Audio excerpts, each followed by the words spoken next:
Radio Caracas Radio presenta a esta hora Sin Estrés, una producción nacional independiente de Verónica Oliveros, número 28670.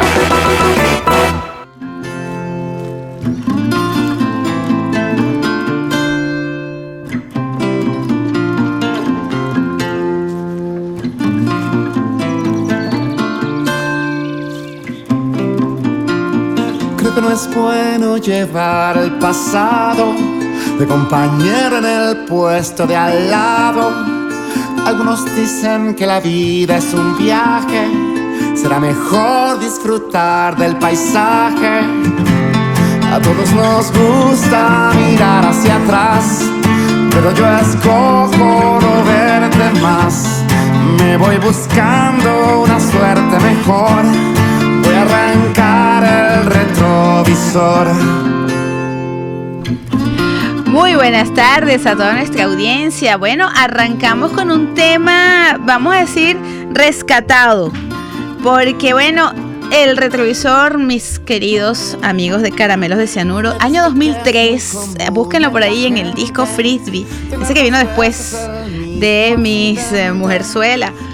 Pero en el 2019, como hablaba del rescate, bueno, pues sacaron el retrovisor y lo pusieron en esta versión acústica que suena maravilloso.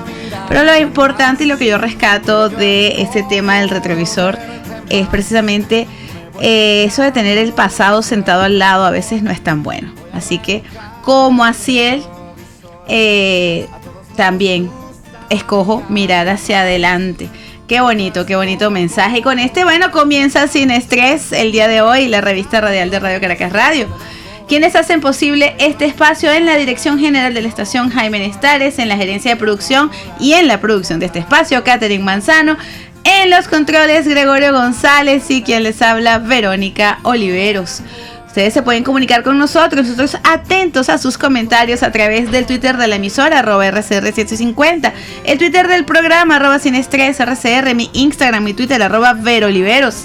Bueno, saludamos a quienes nos ven por la radio que se ve, www.rcr750.com, igualmente en nuestro canal de YouTube, y por acá en el chat saludo ya a quienes nos saludan también: Pedro de Armas, Luis Loyo y Lenia Mundaraín, nuestra chica del tiempo, que nos dice que estamos hoy, al igual que ayer, 25 grados en Caracas. Así es. Y bueno, y también a quienes nos están viendo ahorita por acá en vivo en Instagram, en el Instagram de Aprendiendo en Familia, precisamente, o Aprendo en Familia, en este caso, que es la cuenta de, pues, a quien tengo al lado, que es Angélica Pérez. Y bueno, con este fondo de retrovisor comenzamos en la tarde de hoy.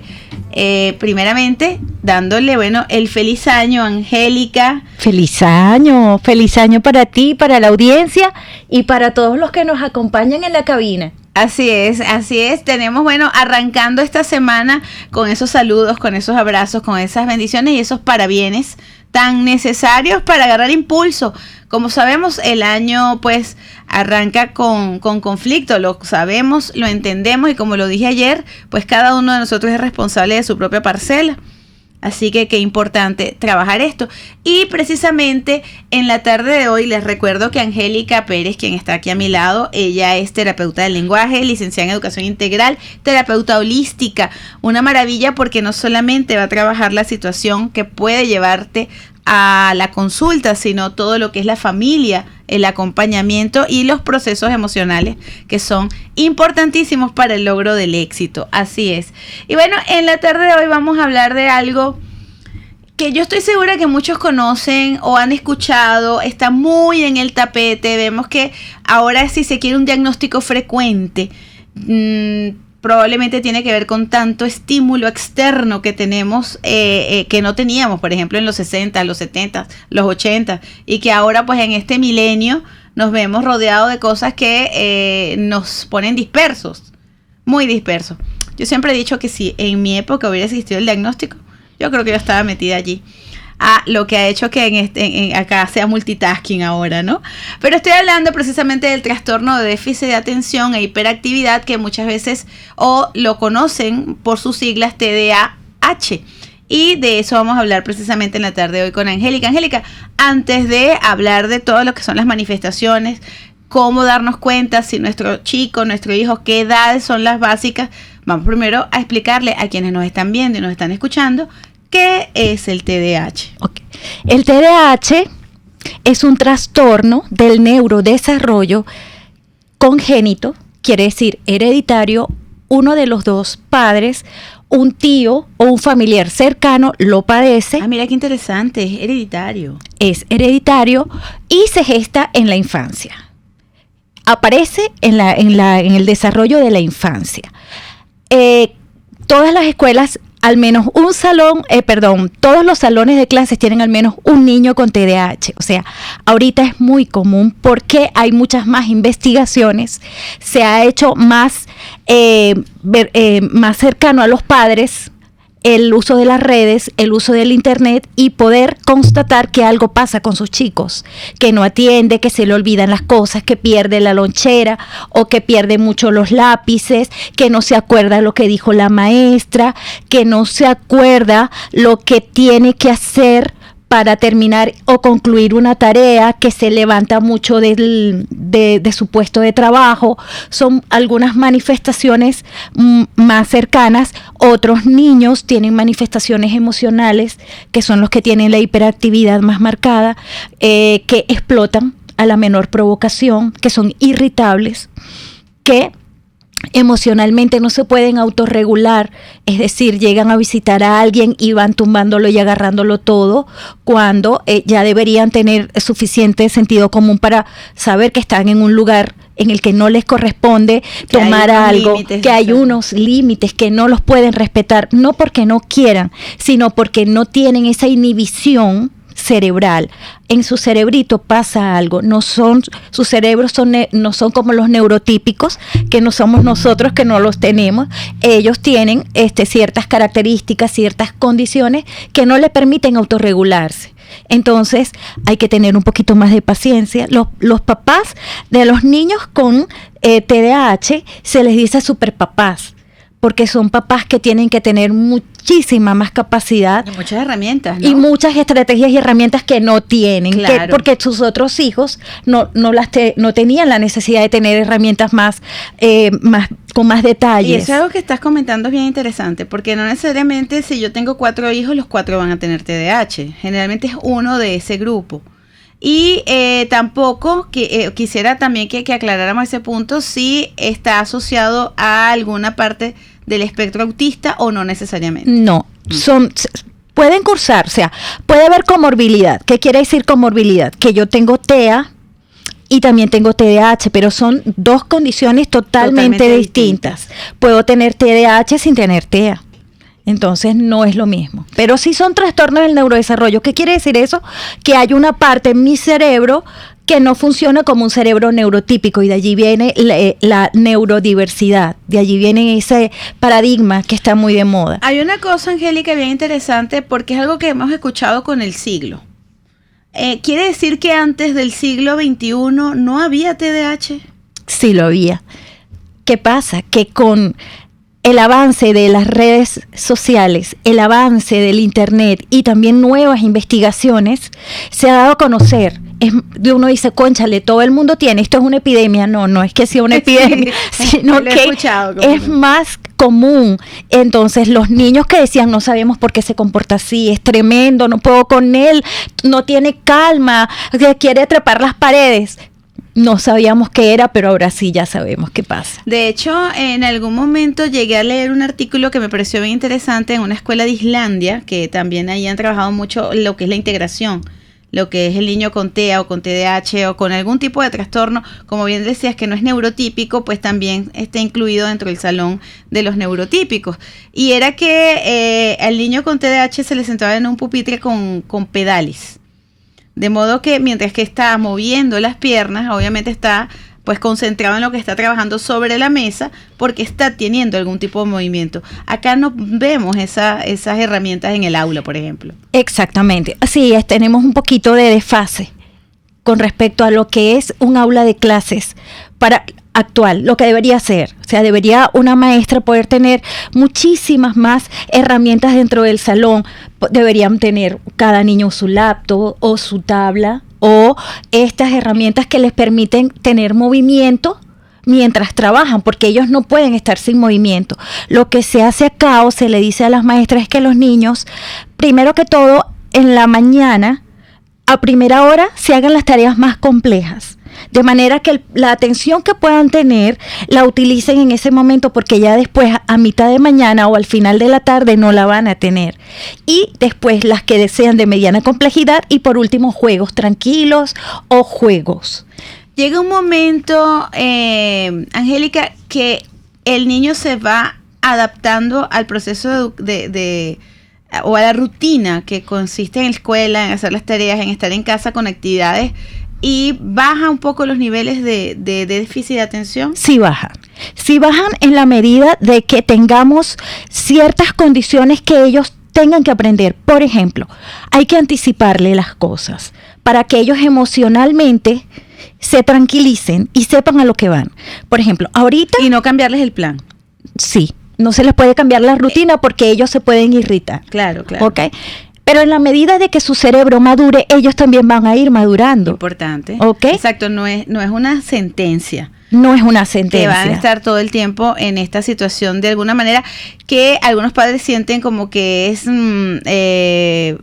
terrible, es, como bien lo comentabas, siento que ya no tengo herramientas o no tengo estrategias de atención con mi hijo, me está volviendo loca, o sea, tantas cosas que escuchamos, ¿no? Sí, es cierto, ok, pero en los primeros años de vida los papás deben y tienen que el compromiso y la responsabilidad de que su hijo acaten ciertos comportamientos, por ejemplo, el seguir una rutina, el tener límites, el conseguir que las tareas se terminen, porque si no van a llegar adultos y no van a concluir nada.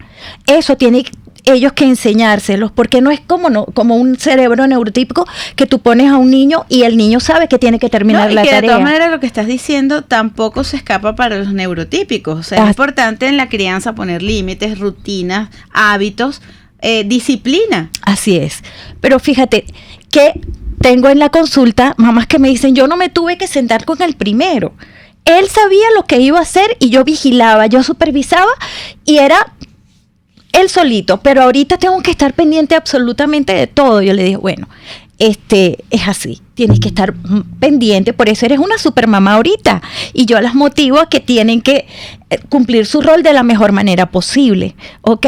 ¿Qué pasa si nosotros no ponemos límites, no anticipamos, no hacemos que las tareas se terminen? Puede llegar a ser un adulto que no concluya nada. O un adulto que si no tiene límites y si se deja solo, puede también acabar en problemas de delincuencia o de adicciones. Yo creo que acá la palabra o la estrategia básica de los padres es no darse por vencidos, no tirar la toalla, que no es sencillo, pero que va a tener su recompensa. Sí la tiene, porque son niños que una vez que tú les das esas estrategias, ellos las siguen, porque tienen a alguien que está allí con ellos, que los apoya, que los acompaña. Eso es todo, que los acompañen, que los apoyen, que les permitan darse su tiempo.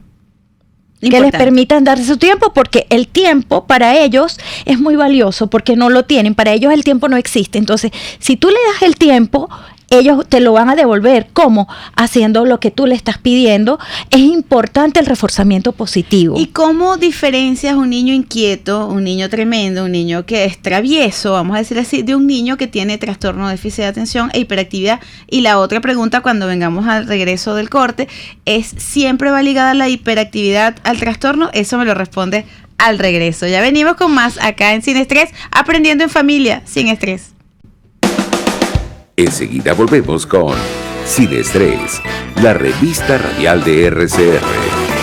Puedes seguirnos en nuestras redes sociales. En Twitter, @RCR750, la radio que se ve.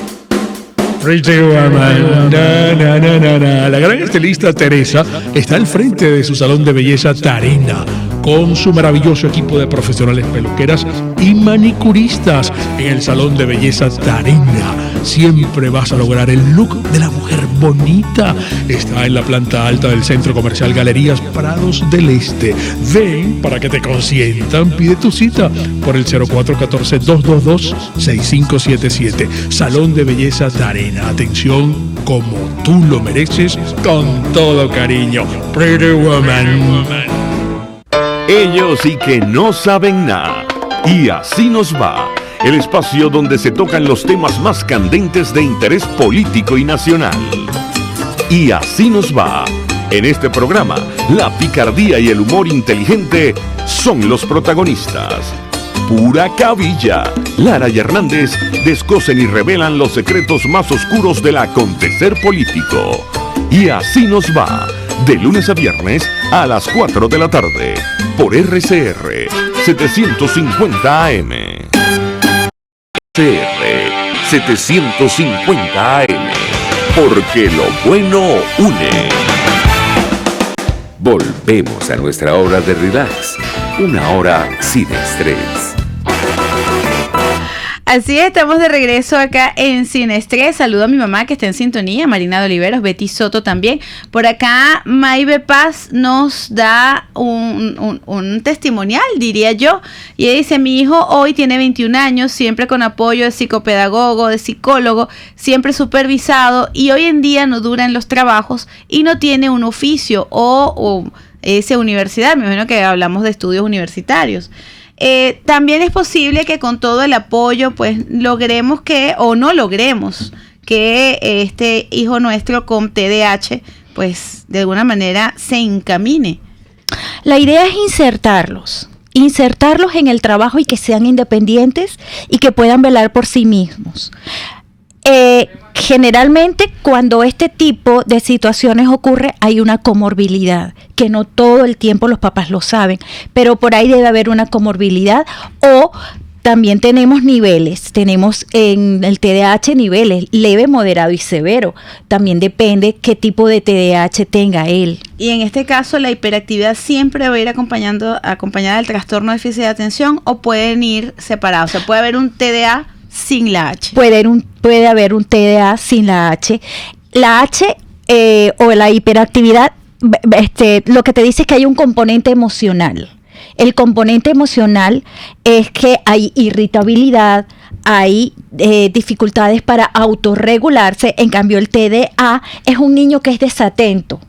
Es un niño que no atiende, que le cuesta fijar los contenidos. ¿Por qué? Porque el TDA y el TDAH también, lo que falla es la parte del cerebro prefrontal, que es el de las funciones ejecutivas, que trabaja, que te dice cómo es la memoria a corto plazo, la memoria de trabajo, la planificación, la organización. No, básicamente la neocorteza. La neocorteza. Que es justamente la que nos permite de alguna manera el trabajo analítico. Ciertamente, y ahí es donde, entonces es posible que se destaquen en trabajos a lo mejor más emocionales, más procedimentales, y a veces queremos, bueno, si un ingeniero, un médico, un abogado, un profesional. Podemos tener un deportista, un profesor de educación física, de taekwondo, de kung fu, también es cuestión de orientarlos y de ver cuáles son sus fortalezas. Es todo un trabajo. Orientar a los padres, mira, él puede ser un buen beisbolista o puede ser un excelente chef, ¿ok? Que una cocina es lo más movido que hay en esta vida. Totalmente. Y además, no solamente movida, tienes que dejarla impecable. Eso es algo que se les olvida a los muchachos que usan la cocina. O sea, no solamente es que ensucia todo el perolero, es que lo friegue también. Entonces, el TDA no tiene esa hiperactividad, sino que es desatento, ve pasar una mosca y la mosca es más importante. ¿Y puede haber un chico hiperactivo pero que no tiene TDA? No. Generalmente la hiperactividad no necesariamente va acompañada, pero no necesariamente va sola. Exacto. O sea, la hiperactividad tiene que haber algo por ahí de atención, porque claro, estás todo el tiempo en todas partes, no atiendes, entonces la atención no está. Ahora, hay una cosa que es muy cierta y bueno, de hecho ahorita vamos a hablar de eso porque tú lo estás haciendo ahorita, estás haciendo un diplomado precisamente con el TEA, que aunque, como bien lo comentaste, puede ser una comorbilidad con respecto al TDAH, igualmente siempre se tocan temas que están relacionados con. ¿Por qué? Porque como hablábamos de la inclusión y de la integración, que son dos procesos distintos que estamos viendo en el sistema educativo, con maestros que no están preparados ni capacitados para esta atención. Entonces, es muy común ver, y pasa muchísimo en preescolar sobre todo, que la maestra que siente que no tiene ese dominio de grupo, empieza a chequear en que el niño a lo mejor se aburre rápido o no presta atención, no quiere socializar, y inmediatamente yo lo etiqueto como un niño con TDAH, y no necesariamente tiene por qué tener este trastorno. Ciertamente, y con lo que conversaba al inicio de o lo que iniciaba yo, cuando estábamos comenzando esta conversación, tenemos una generación cargada de estímulos que no teníamos nosotros en nuestra infancia. Yo siento que nosotros íbamos mucho más lentos en el proceso de aprendizaje que lo que están yendo. Los niños ya de meses saben dónde ver en un celular para salir en la foto enfocados. Todavía a un adulto le cuesta. Entonces también sería cuestión de tener baremos, tener, como bien lo comentaste, un listado de manifestaciones que son claras e inequívocas, para no entonces terminar etiquetando niños que probablemente lo que están es aburridos. Así es. Hay que hacer un buen balance entre lo que es un niño que definitivamente tiene una incapacidad para estar tranquilo y aprender, porque para aprender hay que estar tranquilo. Y que es un trastorno que requiere de trabajo. Que requiere que la maestra lo coloque cerca de sí, que la maestra le dé oportunidades, incluso más oportunidades que el niño que no tiene TDAH o TDA, le dé más oportunidades, porque el niño, para incluirlo, él necesita sentirse que pertenece, porque ¿qué pasa? Los estigmatizamos y entonces es el niño tremendo, es el niño que me molesta en la clase, es el niño disruptivo, que yo estoy dando una explicación y entonces el niño levanta la mano y me pregunta de otra cosa. Y sí molesta, pero entonces hay que tener un poquito más de paciencia. En estos días yo como asesora un poco de un grupo de bachillerato, estoy hablando de muchachos mucho más grandes, hay un chico que particularmente queja de todos los profesores. Sabes que en bachillerato es más complejo porque no está solo la maestra con el chico, están todos 9, 10 profesores, dependiendo de las materias que tengan en la semana. Y todos tenían alguna queja, los compañeros igualmente, que es que él es muy rápido, muy inteligente, termina y empieza a molestarse, tira el sacapunta. Entonces, por supuesto, ¿qué es lo primero que hacen los docentes? Necesita una evaluación psicológica, porque probablemente tiene yo como soy orientadora, y entonces yo le voy más a lo emocional. Yo le digo, ¿han hablado con él? Entonces una de las profesoras me dijo, sí, y él que me dice, profe, es que yo me fastidio. Me fastidio. Yo le digo, bueno, ¿qué se hace en ese caso, mamá, maestra? Tengo siempre actividades bajo la manga. Tengo al chamo ocupado. Si está ocupado, no molesta. Entonces, a veces, claro, obviamente es más trabajo para el docente, es más trabajo para los padres, bien lo comentaste, no solamente los superpadres, también vemos los supermaestros cuando toca, pues, en el salón a lo mejor más de una que tiene esta condición. Pero sí es importante entonces buscarles actividad para que, y sobre todo que los mantengan interesados, porque ahí está el detalle, ¿no? Incluso en básica, en preescolar también, los momentos de trabajo en los que los niños con TDA o TDAH pueden atender son 20 minutos, máximo 25 minutos. Después de ese lapso se les debe permitir salir a caminar, tomar agua o hacer cuclillas, ponerlos a hacer alguna parte. La parte física es importante para ellos, ¿ok? Entonces, después de ese tiempo, no te van a prestar atención. Los adolescentes probablemente sí lo hagan, ¿no? Pero igualmente ellos se van a fastidiar. Así sí, a lo mejor eso, bien lo comentas, tiene un nivel de madurez físico y neuronal mayor que un niño de preescolar. Exactamente. Sin embargo, igualmente está la condición presente. Ellos sí se pueden mantener un poquito más de tiempo, pero si se aburren, tienes que tenerle material, o les puedes permitir que traigan de casa un libro que les guste y que se pongan a leer, Y por supuesto los límites. Mientras estás en el salón de clases, tienes que permitir que tus compañeros terminen sus actividades porque ya tú las terminaste. Entonces, todo también parte de la educación y de los límites que les pongamos. Porque si los dejamos solos, te desarman el salón. Y que bueno, y que tiene que ser ese espacio, Angélica, de comunicación con la familia.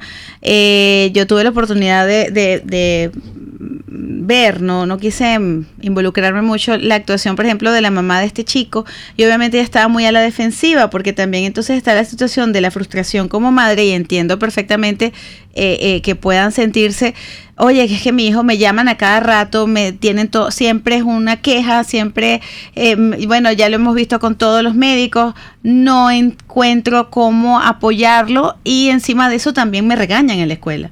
Entonces es bien... Sí, es complejo. Es complejo. Arriba. Y lo que hay es que darle a los padres mucha orientación de ver qué es lo que realmente le gusta a estos chicos. Algo les tiene que gustar.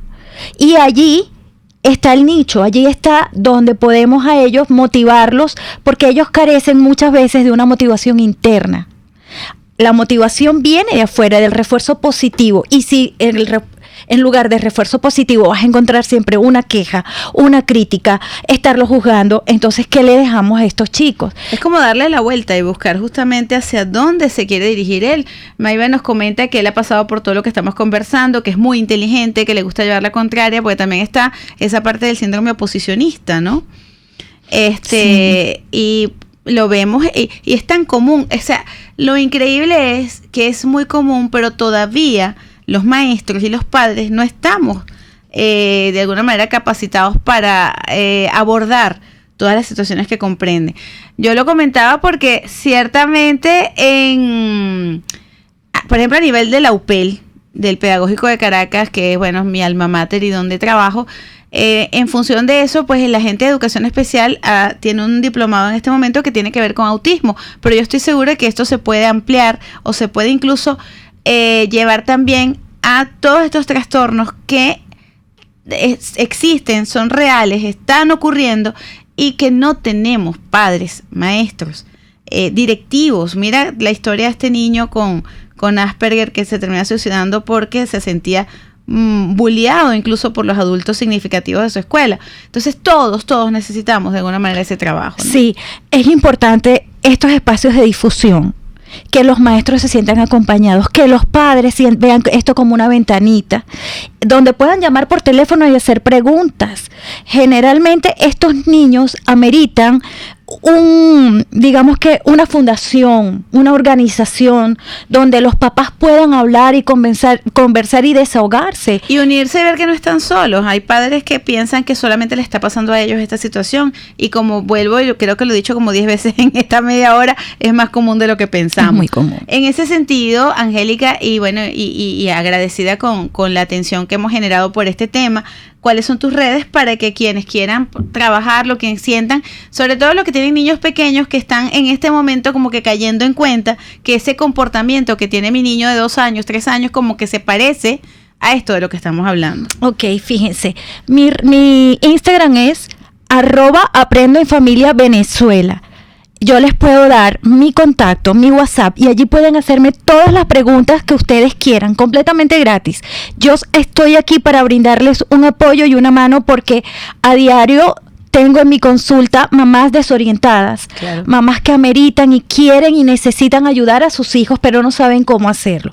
Mi WhatsApp es 0424-187-2418. Allí van a encontrar una orientación y una mano amiga que les puede brindar herramientas y estrategias para que el día a día se haga muchísimo más suave y más fácil. Y además que, bueno, sabemos, como bien lo comentabas, este espacio quincenal donde tenemos temas que abordan precisamente estos temas, crianza, apoyo, acompañamiento y todo lo que tiene que ver con nuestros niños y con la familia, porque precisamente el trabajo no es de uno solo, es de todo el grupo familiar y por supuesto con el apoyo de la escuela. Angélica, muchísimas gracias. Gracias a ti. Y por supuesto, bienvenida hasta 2023. Mañana tenemos una cita, mañana estamos de aniversario y Angélica por supuesto nos va a acompañar. Por supuesto que sí. Bien, amigos, nos vamos y al regreso tenemos más acá en Sin Estrés.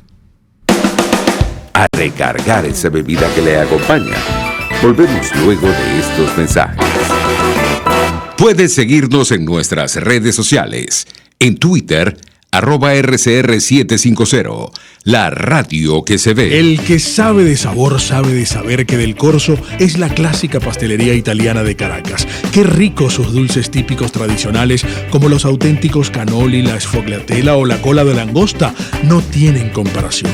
La pasta seca de almendras y chocolate o su gran variedad de tortas, cumpleaños, bodas, bautizos o comuniones, reuniones familiares o eventos corporativos. Teléfono 0212-941-1971. Pastelería Del Corso, la pastelería italiana por tradición y excelencia. En Global Therapy seguimos comprometidos con tu rehabilitación física, te ayudamos a recuperarte de tu postoperatorio y en el alivio del dolor. Búscanos en el Centro Comercial Multiplaza Paraíso Nivel Empresarial 2 a través de Twitter e Instagram o llámanos al 0412-256-1104. Y no olvides lavarte las manos con agua y jabón y cumplir con el distanciamiento social. Global Therapy y despídete del dolor. El siguiente espacio educativo está dirigido a niños, niñas y adolescentes. Cultura ecológica para el mundo real. RCR presenta El Conuco de Prometeo, una producción nacional independiente de Carlos Peláez, certificado número 22388, para dar cumplimiento al artículo 14 de la Ley de Responsabilidad Social. ¿Tú leíste Alicia en el País de las Maravillas? Bueno, vi la película. Bueno, sirve igual. Te lo digo porque siempre me ha intrigado el personaje del sombrerero loco.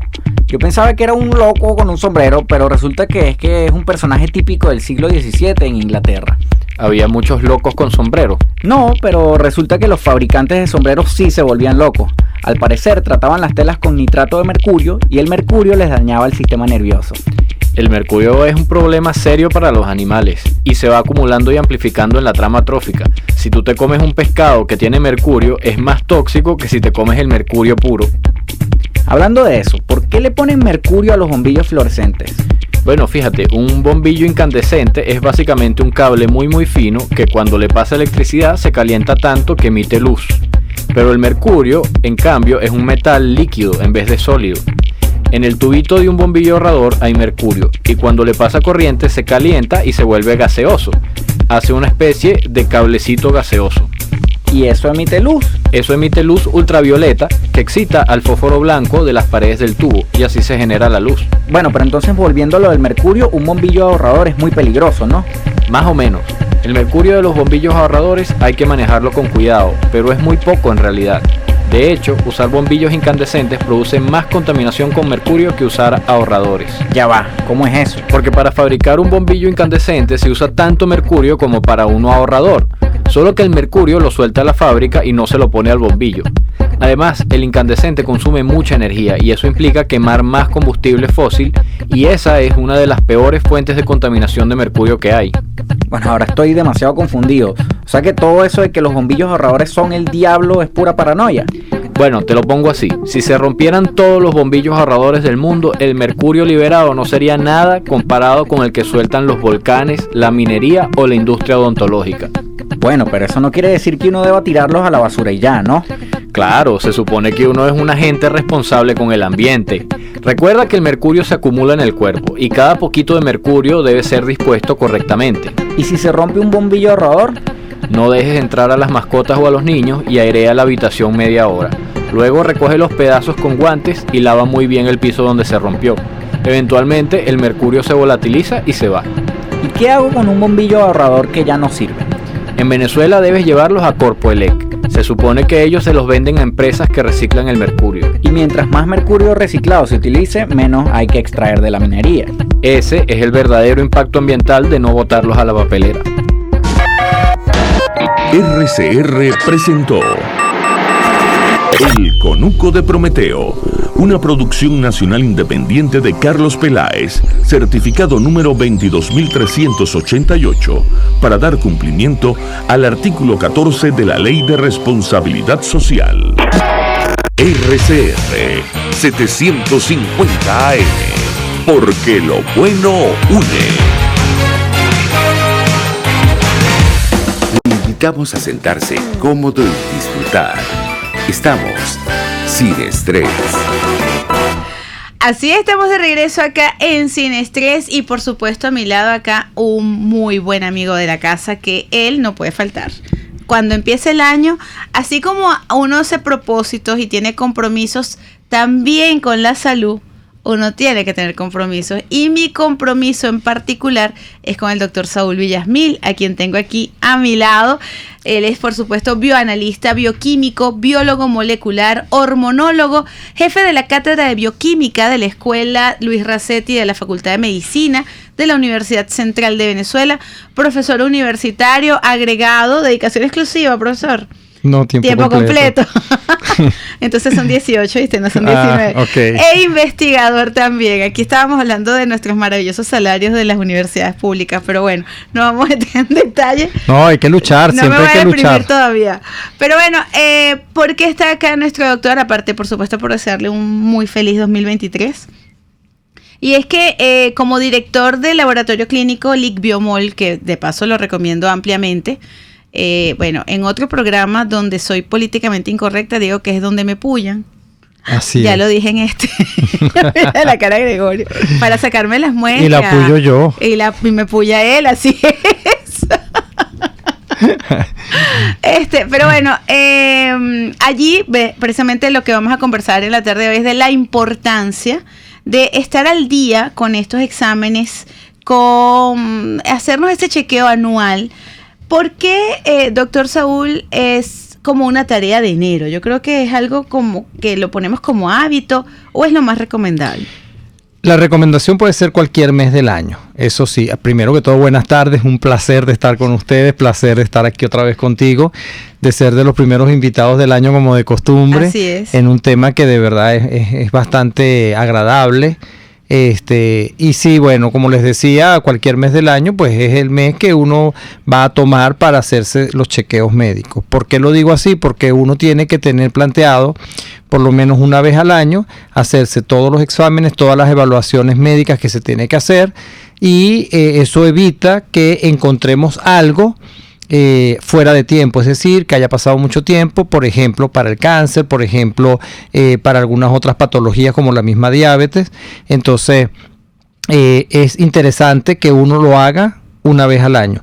Para los varones, como siempre recomiendo, el urólogo, después de los 35 años, 40 años, hacerse dentro del chequeo, que ya vamos a conversar de eso, de laboratorio, lo que es el antígeno prostático, y para las mujeres mamografía y todo lo que tiene que ver con la parte mastológica, que son unos tipos de cánceres que además se pueden detectar muy a tiempo, y mientras más precoz sea, mejor va a ser el resultado. O sea, que yo estaba pensando, Saúl, en la famosa densitometría ósea, porque estos 2 años de pandemia, encerrados en casa, evitando un poco hasta el sol, también creo que ha debilitado huesos, ¿no? En muchas de nosotras, ¿no? Wow, hablando de pandemia, literal, lo último que leí, bueno, he leído varias cosas de último, como esto que estamos viviendo ahora, esta nueva oleada, pero efectivamente en el último trabajo que salió respecto a eso, está determinado ya por el tiempo que ha transcurrido qué secuelas ha podido dejar, y dentro de esas secuelas, aunque yo escribí un trabajo preguntándome si el SARS-CoV-2 era oncolítico, que efectivamente tiene una parte de esa. Correcto. También se ve allí que parte de las secuelas es el aumento que se ha visto particularmente en algunos tipos de cáncer, como el cáncer de pulmón, el mismo cáncer de mama, el cáncer de páncreas, a un tipo de cáncer de estómago, y viene por repercusión justamente de esto. Entonces, si ya hemos, por ejemplo, ahorita que estamos hablando de esto, padecido el COVID, o mejor dicho, la enfermedad del COVID, lo más recomendable justamente es hacernos el chequeo anual, revisar todos los sistemas y seguir adelante. ¿Por qué enero? Muchos nos hacemos el propósito de que cuando comience el año pagamos impuestos, pagamos todo, y además hacemos el chequeo. Pero porque si venimos, Saúl, de un diciembre de locos, alcohol, dulce de lechosa, 1500 hallacas, y todavía tenemos en la nevera cualquier cantidad. Hice dulce de lechosa, señores, con la compañía de mi madre que está aquí presente. ¿Y no me trajo? No, salimos corriendo para llegar a tiempo. Pero bueno, ahí voy. Con toda la vamos a decir, el bochinche que tenemos en diciembre, enero es peligrosito para hacerse el examen. Pero fíjate que no, a mí me parece hasta el más adecuado porque ahí sabes primero cómo te comportaste y más si tienes una patología de base como la diabetes en tal caso. Y en segundo lugar, otra de las cosas interesantes es que eso nos da pie a comportarnos mejor durante el año y volver a hacer el hábito. ¿Cuál hábito? El hábito de comer sano y nutritivo, el hábito de hacer deporte. Tenemos un documento que prueba que hay que bajar números, pues. Exactamente. Entonces, yo creo que eso es lo más importante. Y con respecto a lo otro es, por ejemplo, vas al laboratorio, ¿qué examen me hago? Entonces quiero hacerme todos los exámenes, señores. Pero de eso vamos a hablar al regreso. Okay, ¿Qué exámenes justamente son los más recomendados para empezar el año? Por supuesto, todo el mundo va a decir el perfil 20, pero bueno, vamos a ver por qué el perfil 20, eso lo vamos a hablar al regreso. Ya venimos con más acá en Sin Estrés. Enseguida volvemos con Sin Estrés, la revista radial de RCR. Puedes seguirnos en nuestras redes sociales. En Twitter, @RCR750, la radio que se ve.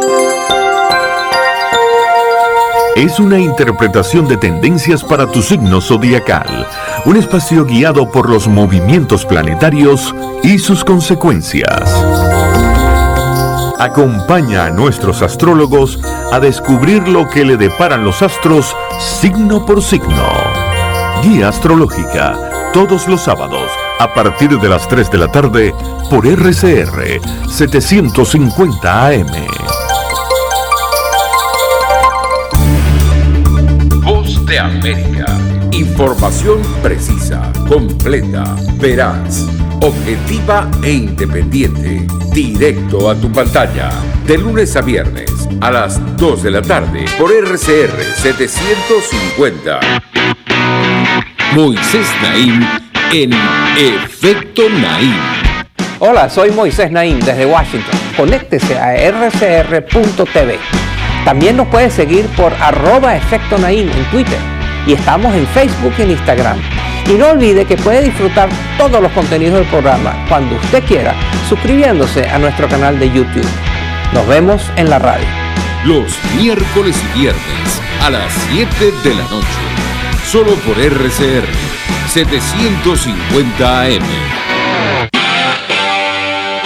RCR 750 AM. Porque lo bueno une.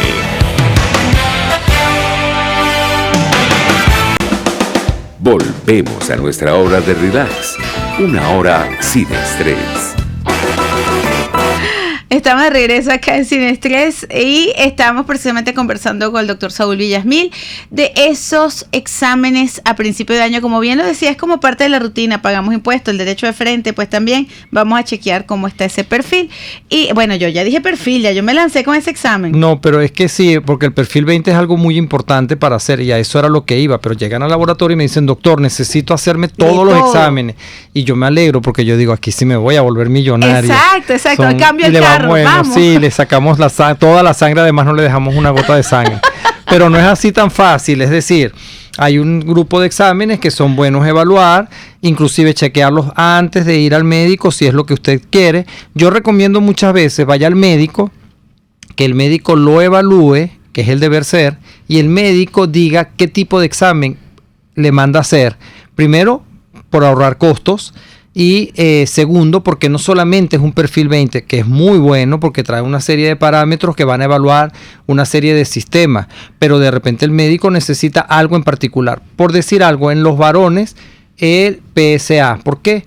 Porque ese antígeno prostático va a evaluar la próstata y el médico puede chequear antes y decir, mira, dependiendo de la información que tú le des, que el médico te pregunte, tú dices, mira, la micción, es decir, la manera como estoy orinando, ha disminuido el chorro cae de una manera distinta, entonces el médico puede sospechar de alguna lesión, particularmente en la próstata, por lo tanto te puede entonces enviar a hacer eso, porque de lo contrario vas a ir de laboratorio. Yo te puedo hacer el perfil 20 con todo el gusto del mundo, vamos a evaluar una serie, como les digo, de sistemas, pero ¿qué pasa después? ¿Ok? Quizá cuando va al médico le dice, bueno, ahora tienes que hacerte este otro examen. Entonces muchos hacen lo contrario, es decir, van al médico y luego al laboratorio, o muchas veces, dependiendo, van al laboratorio y después al médico. Sí, porque a veces sentimos que el perfil 20 como que nos da una lectura inicial de todos los valores. Sí, es súper interesante porque justamente en el laboratorio que evalúo yo con un perfil 20, que se los recomiendo a las personas cuando llegan, dependiendo de la conversación que tengamos. Tú sabes que yo hablo con mis pacientes directamente. Entonces, por ejemplo, aquí evaluamos colesterol y triglicéridos, que es súper importante después de lo que hemos vivido de esas fiestas. Eso siempre van a salir alterados. Exactamente, pero entonces alterados de qué forma. Si se va muy arriba, quiere decir que no solamente es por lo que estamos comiendo, sino quizás alguna otra cosa que pueda estar influyendo en ese aumento, o la glucosa que se mantenga por encima de los valores normales. Dependiendo claro, porque a veces escuchamos, pero es que yo estoy comiendo sano, no entiendo por qué tengo elevados los valores, entonces hay que hacer un chequeo allí. Exactamente, o sea, hay un todo que hay que evaluar, y por eso tiene que ir todo lo que es la parte de medicina de la mano, ¿ok? Siempre yo apuesto por el equipo de salud como tal. Eso es importante y por supuesto, como bien lo comentabas, el examen va a ser complemento de esa consulta médica. Exactamente. Muchas veces cuando uno va primero a la consulta médica, generalmente te van a mandar es a lo hacer más usual. Los exámenes. Yo pienso que si uno va por su cuenta como para tener ese chequeo, esa lectura rápida, pues un perfil 20 también arroja otras cosas. Y a lo mejor me puede decir, mira, tengo que ir a un internista o tengo que ir a un endocrino, viendo pues los valores que están alterados. Entonces yo creo que al menos con este examen en particular, que no es uno específico, que te lo puede mandar a lo mejor un médico luego de la consulta, por lo menos le da una idea al médico que encontrar cuando ya te va a hacer la consulta. Exactamente, por eso. Entonces hay que ver bien, porque de repente si ya padeces de alguna patología, bueno, es decir, hay personas que tienen problemas en tiroides, entonces antes de ir al endocrino, se manda a hacer los exámenes de tiroides porque saben que eso es su rutina. Entonces está bien, se hace un perfil 20, se evalúan otros sistemas que dependen directamente de las hormonas tiroideas, y allí comienza todo esto. Entonces yo creo que es muy bien comprender cómo es que se debe llegar a hacer el chequeo anual, particularmente el de enero y todo el resto del año, porque a veces también hoy en día la situación económica que vivimos en el país no se presta quizás para terminar una fiesta como las que tenemos en Navidad e ir al médico. El médico es costoso, los exámenes de laboratorio se nos han convertido en algo muy costoso. Lamentablemente no contamos con un servicio de salud de hospitales. Que uno puede decir que tiene ese servicio de manera gratuita. Exacto, entonces no lo hay, y por eso es. Entonces hay que pagar, así como se paga el derecho de frente para poder reclamar, porque también yo creo que es eso, se paga el agua para poder reclamar que no tienes agua, o se paga la electricidad para poder reclamar que no tienes electricidad. En este caso, pues también debería haber cierto reclamo para tener las condiciones mínimas en hospitales. Por acá Luis Loyo nos pregunta, ¿qué opina de los marcadores tumorales como pruebas de rutina? Luis, interesante tu pregunta. Y los marcadores tumorales, fíjate, son moléculas que se forman o que están relacionadas directamente con algunos tipos de tumor que pueden haber en algunas partes del cuerpo. Por ejemplo, hay marcadores tumorales para CA de mama, CA me refiero a cáncer, marcadores tumorales para ovario, para algún tipo de cáncer que se produce también a nivel gastrointestinal, por ejemplo. Entonces esos se pueden evaluar, y al ver que hay aumento de estas moléculas, eso nos podría dar un indicio justamente a que haya alguna patología. Lo mismo pasa con el PSA cuando hablamos de próstata en los varones. Pero me parece bien interesante, no se me había ocurrido lo de los marcadores tumorales. ¿Eso generalmente lo manda el médico oncólogo? ¿No es algo que sea de rutina? No es de rutina, lo mandan, ni siquiera tiene que ser un oncólogo, sino cuando se sospecha de. Entonces, todos los exámenes, por eso es que es importantísimo, porque hacemos los exámenes de laboratorio, donde se puede incluir, dependiendo de esos marcadores tumorales justamente, pero tiene que ir de la mano con la parte clínica, es decir, se evalúa toda la clínica. Hoy en día hay imágenes que nos pueden reflejar si hay alguna lesión o algo en alguna parte del cuerpo, más los marcadores tumorales. Ningún examen por sí solo te puede determinar que estés enfermo, ¿ok? Ni ningún médico, sin tener a veces una observación más profunda, puede decir tienes esta patología, es decir, se puede sospechar, ¿ok? Recuerden que los exámenes de laboratorio no nos indican que estamos sanos, Por el contrario, nos indican si hay algo fuera de los valores normales que pueden llevarte a una patología.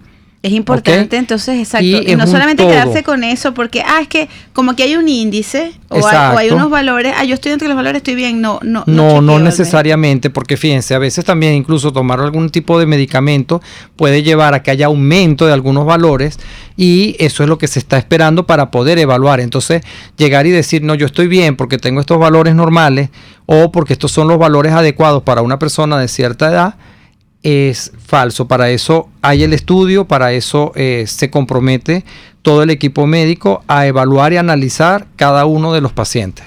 Incluso la hematología, y lo hemos hecho incluso conmigo misma, nos permite ver si esa gripe no es gripe, por ejemplo. Exactamente, pero entonces eso todo es una evaluación. Entonces en tu caso, como lo hemos tenido que vivir, inmediatamente al salir el resultado pudimos diagnosticar una enfermedad COVID. Y él con su cara de sobrado, yo sabía que tenías COVID.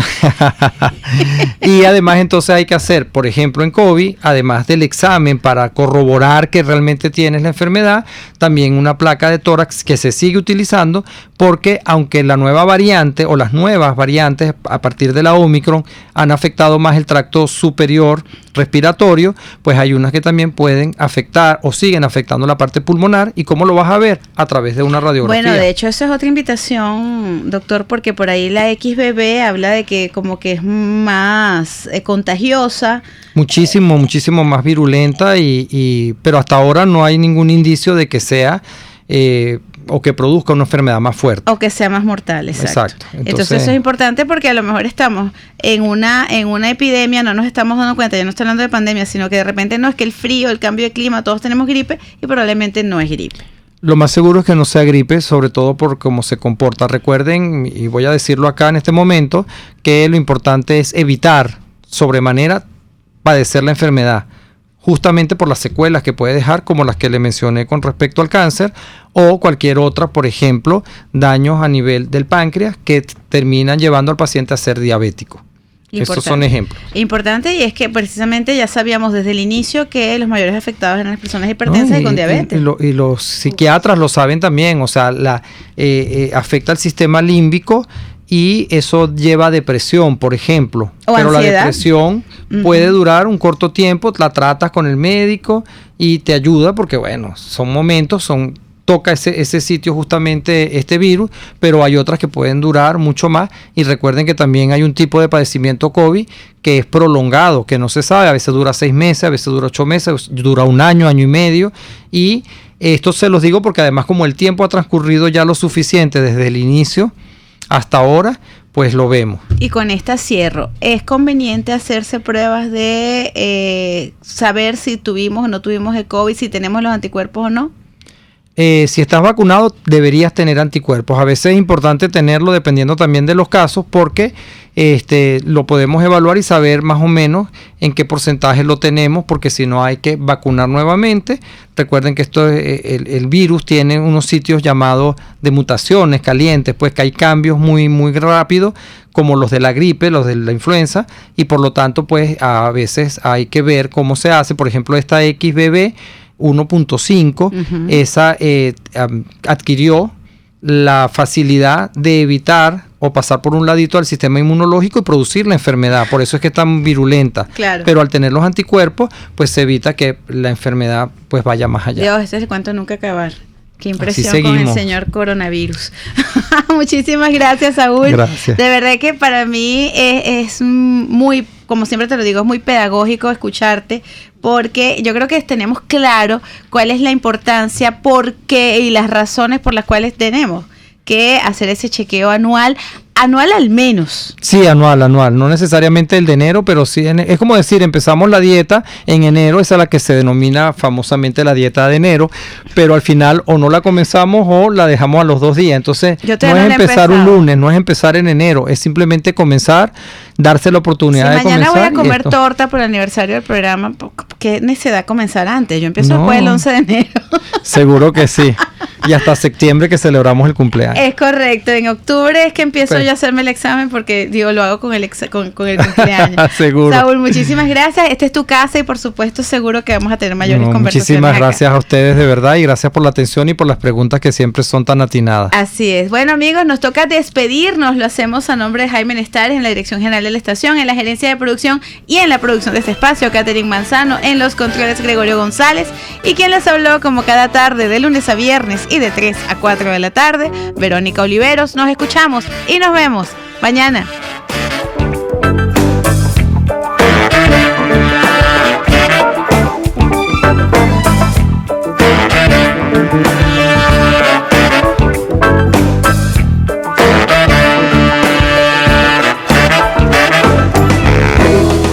RCR presentó Sin Estrés, la revista radial de las tardes con Verónica Oliveros.